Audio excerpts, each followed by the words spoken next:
The Peloponnesian War is a very intriguing chapter of ancient history. Had it ended differently, the power struggle of the Mediterranean would be very different than how it was in our timeline. What is equally as interesting is that many don't know about this influential chapter of history. So, without further ado, here's my third and final video on ancient Greece, the Peloponnesian War.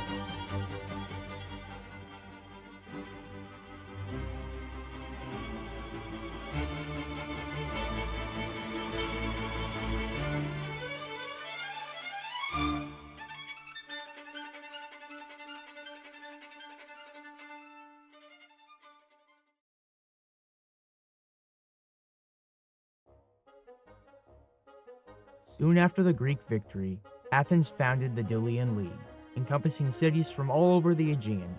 Over time, the Athenians would gain more and more control over their coalition, until it resembled more of an empire. Athens would also build a massive navy, outnumbering their traditional naval power of Corinth.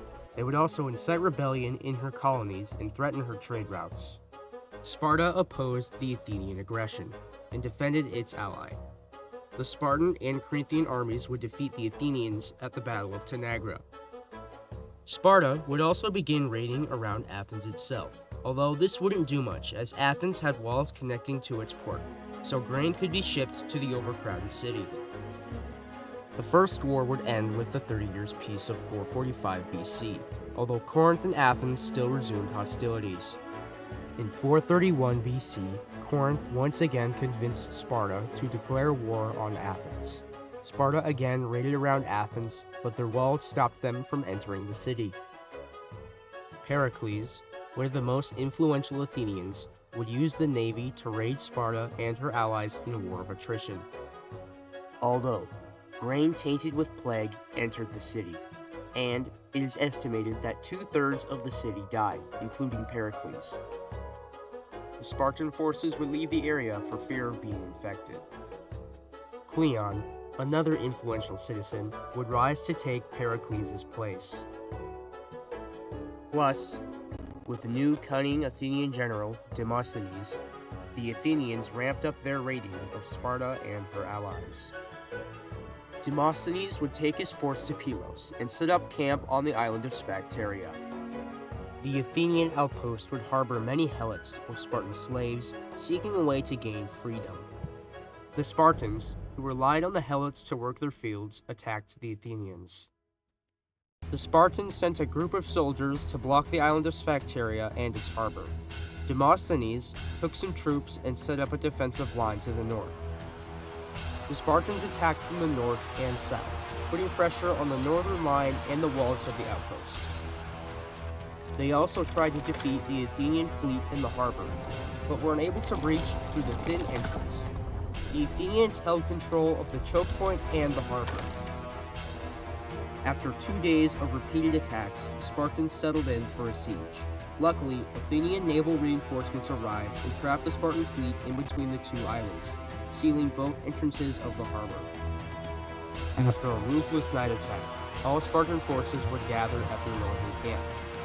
Athenian missile troops would flank them and bombard them from high ground. It was in this commotion that the Spartan commander, Ephialtes, was killed. Surprisingly, the 300 remaining Spartans surrendered.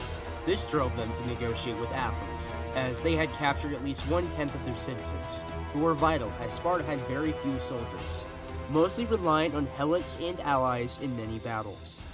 After this disaster, the Spartan general Brasidas would raise an army of Helots and allies. He would attack the Athenian colony of Amphipolis, which controlled several silver mines. The opposing general, Thucydides, who famously wrote about the war, was dispatched with a force to defend these mines. He was defeated by Brasidas and was exiled. With both Cleon and Brasidas killed at the Second Battle of Amphipolis, both sides were exhausted and ready to make peace. In 421, it became official with the Peace of Nicaeus, and the Spartan prisoners were released.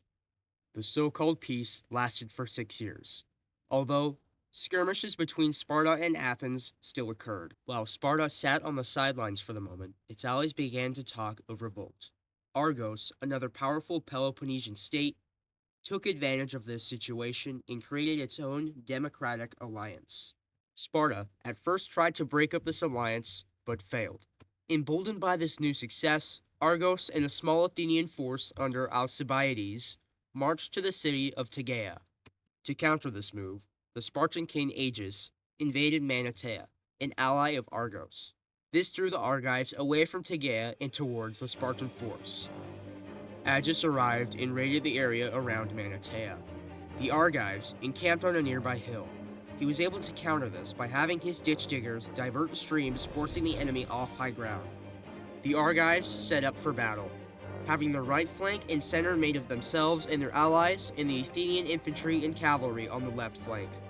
The Spartans also formed a battle line, with they and their allies in the center, and their cavalry on the flanks. The two armies clashed. The Spartan left was defeated and ran, although the center and right held, eventually beginning to outflank the Athenians. The Athenian cavalry was able to prevent a complete encirclement. The Argives and Athenians withdrew. Sparta had won the day. The Argive coalition soon collapsed, and Sparta was once again the prominent power in the Peloponnese.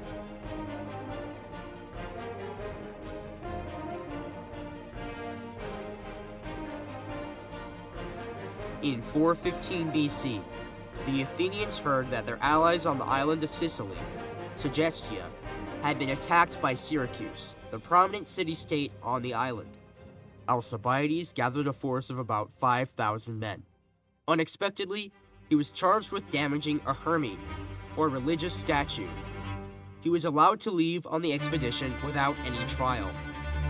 After arriving in Sicily, he was called back to Athens for the trial. Instead, he defected to Sparta and told of the Athenians' goals, even claiming that they planned to conquer Italy and Carthage.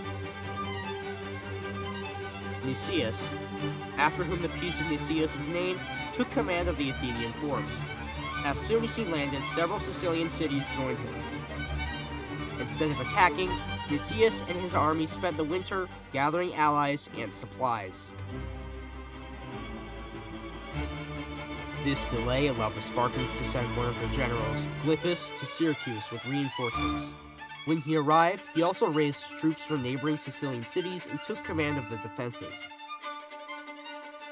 He built new fortifications and captured 2 Athenian-held forts in the area, turning the besiegers into the besieged, despite the additional enemy reinforcements under Demosthenes. Nicias, after seeing a lunar eclipse, took it as a sign from the gods to stay in Sicily, despite the bad situation he was in. This would result in the Athenian navy being defeated and the subsequent capture of their entire force. It seemed as if the Athenian Empire was crumbling. Billions in today's dollars had been wasted, and many Athenian soldiers were captured or dead. Although, Sparta's allies lacked initiative and didn't press the attack, giving Athens time to rebuild its military, at the expense of tribute from its own allies. An oligarchic revolution would take place in Athens, yet democracy would be quickly restored by Alcibiades, whose allegiance was with Athens once again. So much for loyalty. Persia, seeing the recent Athenian weakness, decided to fund the Spartan war effort. They would also reconquer much of the Ionian coast, which was at that time in the Athenian-Delian League. The Spartan general Lysander would decimate the Athenian navy at Aegospotami. Only 12 Athenian ships would escape. He would then march on Athens and besiege it.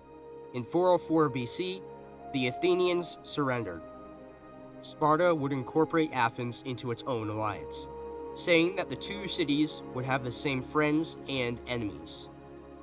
After over a half-century of conflict, the Peloponnesian War was over. Yet, this new Spartan empire would not last forever, and an even greater conquering state would rise from the north.